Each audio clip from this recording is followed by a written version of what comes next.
wide variety of Australian organizations are actually already using the standard. The biggest challenge for them is to translate the broad recommendations of this standard into their own unique context, and it can be challenging. There's one good example in the infrastructure industry. There's one organization that has actually done something really great in this area, the Infrastructure Sustainability Council of Australia, ISCA. ISCA manages the IS rating scheme, which assesses the sustainability performance of infrastructure projects. And just to give you an idea, covers a capital value of $100 billion in Australia and New Zealand. It's quite massive. Alors il me semble que les organisations et les entreprises qui sont le plus en avance sur le sujet de la norme ISO 20400 sont déjà celles qui ont contribué aux travaux de la norme, comme par exemple Orange, Michelin, Total. Celles qui sont dans l'écosystème des labellisés relations fournisseurs responsables et qui ont aussi contribué aux travaux de convergence de la norme et du label. Celles qui sont labellisées maintenant avec le nouveau label Relations fournisseurs achats responsables, comme par exemple le ministère des Armées, l'Aéroport de Paris ou le Crédit Agricole, et il y en a un peu plus d'une dizaine aujourd'hui, et ça va continuer. Et puis, je ne pourrais pas dire en termes de secteur, mais on a un écosystème très favorable en France. On a quand même aussi les participants de l'Observatoire des achats responsables, qui est un think tank qui a fortement contribué à la publication de cette norme. Sur l'ISO 20400 en Italie, bon, les lancements ont été un peu lents. Les sociétés se sont concentrées plutôt à développer des outils ou des services pour aider la diffusion de cette nouvelle norme. De notre partie, nous préférons l'utiliser comme assessment de maturité. Et nous allons faire ça, soit cette année, soit la prochaine année, avec 3 sociétés du secteur sportwear, télécom, transport. On s'aperçoit que des régions entières, comme l'Amérique latine, ont un appétit important pour la mise en place de ces achats plus durables, et on essaye de leur prodiguer des conseils et du soutien.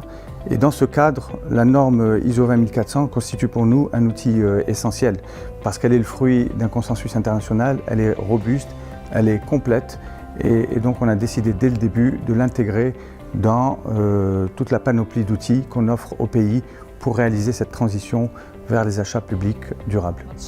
Well, sustainability has been part of our procurement practices for quite a while.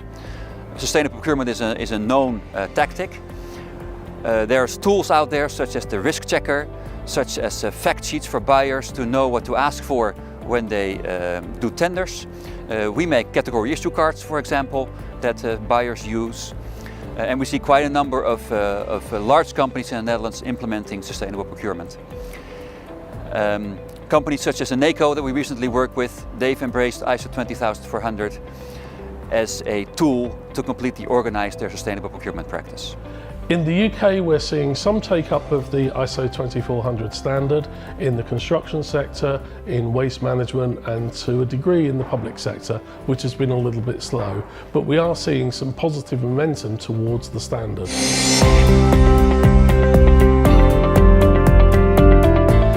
Well, ISCA has recently upgraded the scheme's Sustainable Procurement Performance category to align it with ISO 20400. So it means that now to get a good IS rating, you need to be very good at sustainable procurement. They have actually transformed a broad guidance standard into a tailored industry performance tool. I think this is a great outcome. I would thus encourage all countries to explore how ISO 20400 could be integrated into existing rating schemes.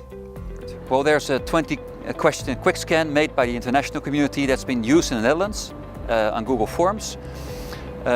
We have a more in-depth gap analysis, but also recently Navy, our procurement foundation, and the NEN standard organization have devised a web tool to help buyers make a sustainable procurement implementation plan.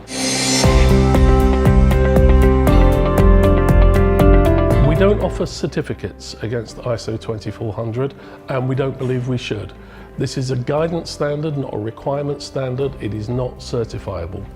What we do is offer independent evaluations against the standard as part of our consultancy offer, so we can help our customers to understand where they really are against the standard and what they need to do to improve. Well, in the Netherlands, our government prefers a voluntary benchmarking approach above non-transparent certification systems. So there's no formal recognition system for ISO 20400, and I do not expect it to be there in the future.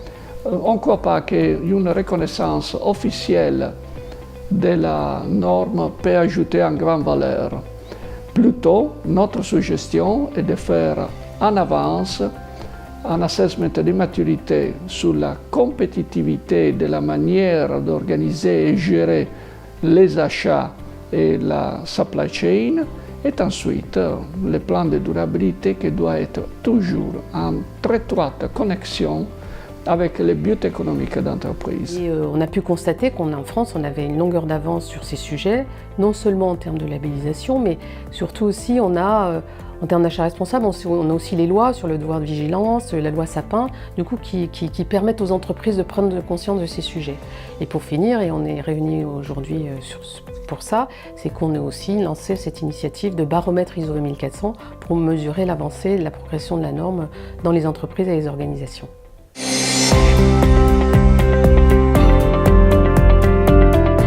Donc 3 conclusions principales pour moi. La première, on n'est plus uniquement dans le consensus avec 52 pays et 10 organisations internationales, c'est le monde entier qui met en place, qui déploie la norme achat responsable ISO 20400.